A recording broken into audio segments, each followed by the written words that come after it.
আজকের এই ৭৮তম ইন্ডিপেন্ডেন্স ডেটারে আমি আমার ঘরে আমার রান্না দিয়ে একদম ছোট্টভাবে সেলিব্রেট করলাম এই কালারফুল ভেজিসটা রান্না করে।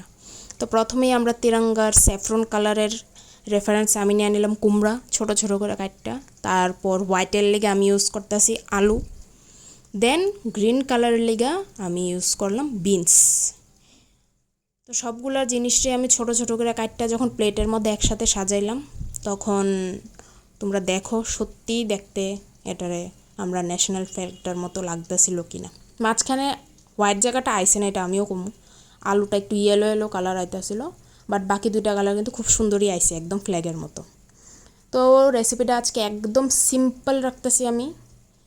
তো পাঁচফোড়ন, পেঁয়াজ আর কাঁচা লঙ্কা সম্বার দিয়া বাস, আর আমি এখানে ভেজিসগুলো দিয়ে দিলাম। যতই চেষ্টা করছি ভেজিসগুলোর কালারটা মানে রাখার লিগা, আস্তে আস্তে যতক্ষণে কুক হয়েছে কালারটা অনেকটাই চেঞ্জ হয়ে গেছে। স্বাদ মতো নুন আর একদম অল্প পরিমাণে হলুদ ইউজ করছি যাতে কালারটা থাকে। হলুদটা না ইউজ করলেও হয়তো বা হইতো, বাট ভাজার মধ্যে একটু হলুদ ইউজ না করলে সাদা সাদা হয়ে থাকলে ভাল লাগে না, তো এই কারণে ইউজ করলাম। তবুও কালারটা এখানে কিছু কিছু বোঝা যায়, বাট পুরাটা কালার যখন কাঁচা আসলো সবজিগুলো তখন দেখতে খুব বেশি সুন্দর লাগছিল।